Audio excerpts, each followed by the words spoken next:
بسم اللہ الرحمن الرحیم۔ السلام علیکم۔ آج 1 دسمبر بروز جمعرات ہم بات کریں گے دو اہم ایشوز کے حوالے سے۔ اسلام آباد میں ایسی تبدیلی آئی ہے کہ جو ہمیں کافی عرصہ ہو گیا تھا دیکھنے کو نہیں ملی تھی۔ اعظم سواتی کو گرفتار کیا گیا تھا قمر باجوہ کے خلاف ٹویٹ کرنے کی بنیاد پر اور تقریر کرنے کی بنیاد پر۔ قمر باجوہ چلے گئے اور ساتھ امپورٹڈ حکومت نے، اور میں نے آپ کو بتایا تھا کہ یہ امپورٹڈ حکومت کی چالاکی ہے کہ وہ صرف یہ چاہتی ہے کہ پاکستان تحریک انصاف کو اداروں کے ساتھ لڑایا جائے، اور جو حالات اب بہتر ہونا شروع ہو گئے ہیں وہ حالات خراب کرنا چاہتے ہیں۔ اور اس حوالے سے جو لفافہ خور صحافیوں کو ایک باقاعدہ مریم نواز کے واٹس ایپ گروپ کی جانب سے جو ان کو ہدایات جاری کی گئی ہیں، وہ بھی میں آپ کو بتاؤں گا کہ وہ کیسے پی ٹی آئی کو، اور اس میں کئی صحافیوں کے خلاف کاروائیاں بھی ایف آئی اے کے ذریعے کروائیں گے، پھر فیک اکاؤنٹس سے فوج کے خلاف باتیں کروائیں گے، اور پھر وہ چاہتے یہ ہیں کہ جو نئی قیادت ہے فوج کی اس کو اور پاکستان تحریک انصاف کے جو کارکنان ہیں ان کو آمنے سامنے کیا جائے۔ یہ بہت بڑی چال ہے اور سازش ہے اس امپورٹڈ حکومت کی۔ بہرحال انہوں نے اعظم سواتی کو بھی اسی مقصد کے لیے گرفتار کیا تھا، لیکن کیونکہ ابھی تک قمر باجوہ نے کمان نہیں دی تھی عاصم منیر کو، اس وجہ سے وہ پھر قمر باجوہ کے کھاتے ہی پڑ گئی، اور عاصم منیر یا فوج کی قیادت کی جو موجودہ قیادت ہے ان کے حوالے سے کوئی بات نہ ہو سکی۔ پھر فیصل وابڈا جیسے لوگ، اور یہ جو ایک تھرڈ کلاس ایک مینٹیلٹی ہے، یہ سارے کے سارے اکٹھے کیے گئے۔ تبدیلی یہ آئی ہے کہ 4 روزہ جسمانی ریمانڈ تھا، اور 4 روزہ جسمانی ریمانڈ پر پہلے ان کا تھا کہ اعظم سواتی کو، اور اس حد تک خطرہ تھا کہ اعظم سواتی کو عدالت پیش کرتے وقت قتل کر دیا جائے گا، وہ بھی منع کر دیا گیا۔ اور ہماری جو نئی قیادت ہے ان کی جانب سے بھی کہا گیا کہ اس معاملے کو اور اعظم سواتی کو ہاتھ نہیں لگانا اور کوئی بھی چیزیں خراب نہیں کرنی۔ اعظم سواتی نے جج صاحب کو پیغام دے دیا کہ وہ بالکل درست ہیں۔ آج کیا ایسا ہوا کہ ایف آئی اے خود گئی ہے اور کہا ہے جی کہ اعظم سواتی کی جو فزیکل ریمانڈ ہمیں نہیں چاہیے۔ جو فزیکل ریمانڈ ان کو ہفتے تک کا ملا ہوا ہے، سیٹرڈے تک کا، وہ 2 دن پہلے ہی آ کے عدالت میں درخواست دائر کی، درخواست منظور ہوئی اور اعظم سواتی کو جوڈیشل ریمانڈ پر جیل بھیج دیا گیا، اور ان کی درخواست ضمانت کا معاملہ بھی آ گیا۔ یہ اتنی تبدیلی ایسا کیا ہوا؟ اہم بات میں آپ کے ساتھ شیئر کرنے جا رہا ہوں۔ اس سے پہلے میں آپ کو بتاتا چلوں کہ اعظم سواتی کی جانب سے سپریم کورٹ آف پاکستان میں درخواست دائر کی گئی ہے، اور اعظم سواتی نے یہ سپریم کورٹ میں درخواست دائر کی ہے کہ میرے خلاف 50 سے زائد مقدمات ہیں جو مختلف صوبوں میں ہیں۔ چونکہ مختلف صوبوں میں ہیں اس وجہ سے برائے مہربانی سپریم کورٹ سے یہ کہا کہ تمام جو مختلف صوبوں کا ریکارڈ ہے مقدمات کا وہ بھی اسلام آباد بلایا جائے، اور ساتھ یہ بھی درخواست دی ہے کہ ان تمام مقدمات میں جو اعظم سواتی ہیں ان کے خلاف جو مقدمات ہیں وہ اسلام آباد ٹرانسفر کیے جائیں۔ یہ درخواست دائر کی گئی ہے چونکہ خطرہ یہ ہے کہ ایف آئی اے نے جو 2 روزہ جسمانی ریمانڈ سے پہلے ہی 2 دن ابھی رہتے تھے جسمانی ریمانڈ سے، اور ان کو پہلے ہی اعظم سواتی کو جیل بھجوایا ہے، تو کیا کوئی کسی اور صوبے کی پولیس گرفتاری ان کی کر کے ان کو گرفتار کر کے اپنے صوبے میں ٹرانسفر کر سکتی ہے؟ یہ بھی ایک ٹیکنیکل چیز ہے۔ چونکہ اب یہ بات ہونا شروع ہو گئی ہے اور پاکستان تحریک انصاف نے اعتراض بھی کیا کہ جب ہفتے تک جسمانی ریمانڈ ہے تو آج جوڈیشل نہ کریں، تو یہ بھی ایک وجہ ہے، اور اس کے لیے بھی اتنا آسان نہیں ہے گرفتار کر کے ان کو لے کر جانا۔ اس کی ریزن بھی میں آپ کو بتاؤں گا۔ اعظم سواتی کے وکیل بابر اوان نے یہ درخواست دائر کی ہے سپریم کورٹ میں، جس میں وفاق ڈی جی ایف آئی اے اور آئی جیز سندھ اور بلوچستان کو فریق بنایا گیا ہے۔ عدالت عظمیٰ میں دائر درخواست میں یہ موقف اپنایا گیا کہ ایف آئی اے نے اعظم سواتی کو جھوٹے مقدمات میں گرفتار کیا۔ ایف آئی اے کے مقدمے کے بعد ملک بھر میں اعظم سواتی کے خلاف کئی مقدمات درج ہوئے۔ درخواست میں استدعا کی گئی کہ اعظم سواتی کو ملک کے دیگر علاقوں میں کیسز میں پیش ہونے پر سیکیورٹی خطرات ہیں، لہٰذا اعظم سواتی کے خلاف درج تمام مقدمات کو اسلام آباد میں یکجا و منتقل کیا جائے، اور سپریم کورٹ میں درخواست کے التوا کے دوران درج مقدمات پر آپریشن معطل کیا جائے۔ یہ درخواست آج سپریم کورٹ آف پاکستان میں دائر کی ہے۔ پاکستان تحریک انصاف پہلے اس طرح کی ایک درخواست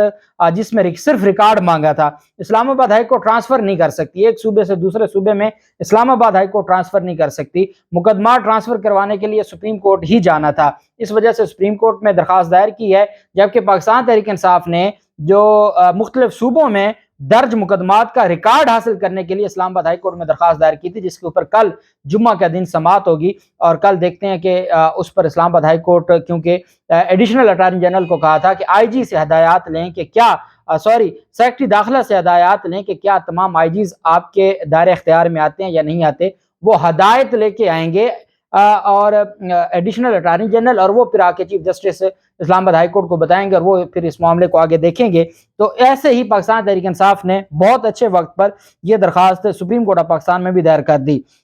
جبکہ دوسری طرف شیریں مزاری کی جانب سے آج ڈاکٹر یاسمین راشد کی جانب سے آج ایک درخواست دائر کی گئی سپریم کورٹ آف پاکستان میں لاہور رجسٹری میں۔ خواتین نے بہت بڑے پیمانے پر آج احتجاج کیا اور دو پٹیشنز تھیں ان کی جانب سے۔ ایک فضل الرحمان نے جو کچھ کہا ہے اور فضل الرحمان کی جانب سے جو غلیظ زبان استعمال کی گئی ہے اس کے خلاف بھی، اور جو اعظم سواتی کو گرفتار کرنے کا معاملہ اس پر بھی از خود نوٹس لینے کے لیے یہ سپریم کورٹ لاہور رجسٹری میں درخواستیں دائر کی گئی ہیں۔ اور اس میں کہا گیا ہے کہ اعظم سواتی کی جو گرفتاری ہے یہ کیوں کی گئی ہے، ایسی کون سی وجہ تھی، پہلے ظلم کیا گیا، ان کے گھر کی ویڈیوز کو وہ اتنے دکھی تھے، ایک دکھی بندہ جس کو انصاف نہیں ملتا اور اگر وہ غصے میں کوئی بات کر جائے تو کیا اس کو دوبارہ یہ گرفتار کر لیں گے اور ظلم کریں گے۔ ان ساری چیزوں کو دیکھتے ہوئے یہ درخواست دائر کی گئی اور یاسمین راشد کی جانب سے دائر درخواست میں اعظم سواتی کی گرفتاری کو غیر قانونی قرار دیتے ہوئے اس پر آج خود نوٹس لینے کی استدعا کی گئی۔ درخواست میں یہ موقف اپنایا گیا کہ اعظم سواتی کو گرفتار کر کے چادر اور چار دیواری کا تقدس پامال کیا گیا، ان کی گرفتاری پر کابینہ اراکین سمیت ذمہ داروں کے خلاف کارروائی کی جائے۔ سپریم کورٹ رجسٹری سے باہر ڈاکٹر یاسمین راشد نے گفتگو کرتے ہوئے یہ بھی کہا کہ ہم سپریم کورٹ میں ایک درخواست دائر کر رہے ہیں، چاہتے ہیں سپریم کورٹ آج خود نوٹس لے، چادر اور چار دیواری کے تحفظ کو یقینی بنائے۔ اور انہوں نے کہا کہ اعظم سواتی کے پوتے پوتیوں کے سامنے ان کی بےزتی کی، ایک ایسی ویڈیو ریلیز ہوئی جس نے ہم سب خواتین کا سر شرم سے جھکا دیا، اور انہوں نے کہا کہ ان کو شرم آنی چاہیے اور یہ ظلم کرتے ہیں۔ اور کنول شوذب کے حوالے سے انہوں نے کہا کہ جو کنول شوذب کے ساتھ انہوں نے زیادتی کی ہے، ان کی جو ویڈیوز ہیں ان کے بچوں کو بھیجی ہیں اس طرح کی ویڈیوز بنا کے۔ پھر فضل الرحمان کا جو کردار ہے، فضل الرحمان نے جس طریقے سے انت مچائی ہے اور جو گفتگو استعمال کی ہے، آج علامہ طارق جمیل صاحب کی جانب سے بھی یہ بات کی گئی ہے، مولانا طارق جمیل صاحب نے یہ کہا ہے کہ کسی بھی مذہبی شخص کو کسی کو بھی ایسی بات نہیں کرنی چاہیے، اور جو اپنے آپ کو مذہبی کہے اور اس نے سنت رسول بھی رکھی ہو تو ایسے بندے کو تو شرم آنی چاہیے ایسی بات کرتے ہوئے۔ اور یہ حقیقت ہے کہ یہ بہت بڑا ظلم ہے اور یہ کسی کو بھی اس کا کوئی فرق نہیں پڑے گا، یہ خود ایکسپوز ہو رہے ہیں۔ ان کے اصل جو انہوں نے اب تک پچھلے 70 سالوں میں جبے کبے پہن کے اور اپنے آپ کو ایک مذہبی ٹچ دے کر ان کو یہ لگتا ہے کہ شاید لوگوں کو یہ یقین ہوگا کہ ہم کو بہت بڑے اسکالر ہیں، ہم کو مذہب کے بہت بڑے جو تبلیغ کرنے والے ہیں، یہ ایکسپوز ہو رہے ہیں۔ پتہ یہ چاہ رہا ہے کہ جو ہم پرانی کتابوں میں پڑھتے ہیں کہ کس طریقے سے لوگوں کو مذہبی بنایا جاتا تھا اور پھر وہ مذہب کے بڑے بن بیٹھتے تھے اور اصل میں وہ کوئی اور ہوتے تھے، یہ اس طرح کی چیزیں یہ ایکسپوز ہو رہے ہیں۔ جو زبان استعمال کی جا رہی ہے، یا جو جمعیت علماء اسلام فقہ کے ترجمان نے زرتاج گل کے بارے میں گندی زبان استعمال کی ہے، کوئی عام آدمی جو اپنے آپ کو جو مسلمان کہے نا، مسلمان کو بھی ایسا کہتے ہوئے شرم اور حیا آتی ہے۔ یہ پتہ نہیں کون لوگ ہیں جو اپنے آپ کو مذہبی کہتے ہیں اور ان کی حرکتیں دیکھیں یہ ایکسپوز ہو رہے ہیں، اور اللہ ان کو ایکسپوز کر رہا ہے تاکہ پوری قوم کو پتہ چلے، جن کو ابھی بھی یہ تھا کہ چلیں کچھ نہ کہیں جی، کوئی گالی نہ دیں، کچھ نہ کہیں جی مذہبی لوگ ہیں، سب کو پتہ چل گیا کہ یہ کتنے مذہبی ہیں اور ان کا اصل چہرہ کیا ہے اور ان کے اصل کرتوت کیا ہیں۔ دوسری جانب بڑی دلچسپ صورتحال بنی جب ایف آئی اے نے آج جا کے درخواست دائر کی ہے، اور یہ متنازع جو ٹویٹ کا معاملہ تھا، قمر باجوہ کے خلاف جو ٹویٹ کیا گیا تھا، اس پر اس کیس میں غیر معمولی جو پیش رفت دیکھنے کو آئی ہے۔ ایف آئی اے کو 4 روزہ جسمانی ریمانڈ پر فزیکل ریمانڈ ملا تھا، اور جس دن عدالت میں پیش کرنا تھا، جس دن عمران خان کو اعظم سواتی کے بیٹے نے فون کر کے کہا کہ میرے باپ کو ان کا پلان یہ ہے کہ یہ قتل کر دیں گے، جب تھانے سے لایا جا رہا ہوگا عدالت میں، اس کے بعد پاکستان تحریک انصاف نے جا کے درخواست دی، عدالت نے وہ درخواست قبول کی۔ ایف آئی اے نے اس دن ان کو ویڈیو لنک کے ذریعے ان کی عدالت میں حاضری لگوائی اور ان کو پیش نہ کیا۔ 4 روزہ جسمانی ریمانڈ مانگا، پاکستان تحریک انصاف نے کہا میں کوئی اعتراض نہیں، آپ لے لیں ریمانڈ، اور اعظم سواتی نے کہا کہ ان کو کوئی تکلیف نہیں دی گئی کیونکہ شٹ اپ کال آ چکی تھی۔ اب ایک بات اور بتا دوں، عمران ریاض خان کی جانب سے بھی یہ بات کی گئی ہے اور تمام جو محب وطن پاکستانی ہیں وہ یہ بات کہہ رہے ہیں کہ اب ایف آئی اے اور جو امپورٹڈ حکومت ہے وہ پاکستان تحریک انصاف کے سوشل میڈیا جو ایکٹیوسٹ ہیں ان کو، یا جو صحافی ہیں جو عمران خان اور اس امپورٹڈ حکومت کے خلاف اور عمران خان کے حوالے سے بات کرتے ہیں، ان کو گرفتار کرنے کے حوالے سے یا ان کے خلاف کاروائیاں کرنے کے حوالے سے کوششیں کریں گے۔ اس کا مقصد یہ ہوگا کہ ایک دفعہ ان کو گرفتار کر لیا جائے، پھر فیک اکاؤنٹس سے فوج کے خلاف مہم چلائی جائے پی ٹی آئی کا بن کے، اور وہ نہیں چاہتے کہ کسی بھی صورت میں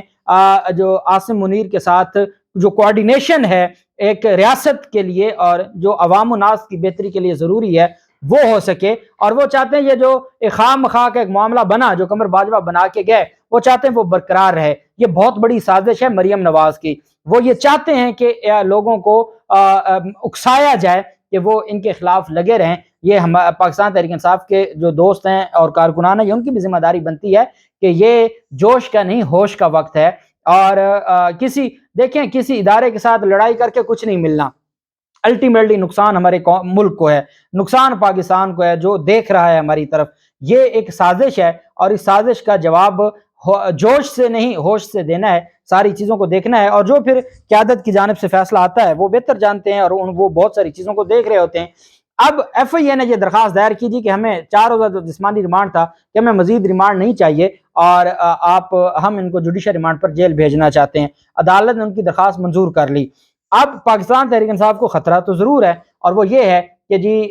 دوسرے صوبوں میں ایف آئی آرز ہیں اور ابھی تک سپریم کورٹ میں وہ معطل نہیں ہوئی, تو کہیں یہ نہ ہو کہ کسی اور صوبے کی پولیس سندھ یا بلوچستان وہ ان کا جسمانی ریمانڈ لینے آ جائے اور پھر راستے میں ان کو نقصان پہنچے. یہ ایک بہت بڑا خطرہ اپنی جگہ موجود ہے اور امپورٹڈ حکومت اور ایف آئی اے سے تو کچھ بھی بعید نہیں ہے. لیکن میں یہ سمجھتا ہوں کہ اگر کوئی اور کسی اور ضلع کی یا کسی اور صوبے کی پالیس آئے گی تو ان کو راہداری ریمانڈ لینا پڑے گا عدالت سے اور جوڈیشل مجسٹریٹ کی عدالت میں پیش کرنا ہوگا اور وہاں سے ان کو پھر راہداری ریمانڈ کے بغیر یہ نہیں ہے کہ آئیں گے اور لے جائیں گے. تو وہاں پھر پاکستان تحریک انصاف کے وکلاء بھی ہوں گے اور جیسے عدالت ریمانڈ کی بجائے کسی کو ڈسچارج کر سکتی ہے اسی طرح عدالت ریمانڈ کو لازمی نہیں ہے کہ راہداری ریمانڈ لینے آیا ہے. عدالت نے نہیں دیکھنا کہ پہلے اسی نوعیت کا ایک مقدمہ پہلے درج ہو چکا ہے تو دوسرا اس نوعیت کا مقدمہ اس میں کیسے گرفتاری دی جا سکتی ہے یا کیسے ملزم حوالے کیا جا سکتا ہے. تو اس وجہ سے میرا خیال یہ ہے کہ اب ایف آئی اے کو بھی اس بات کا اندازہ ہو گیا ہے اور ایف آئی اے بھی ان کو شٹ اپ کال مل گئی ہے سب کو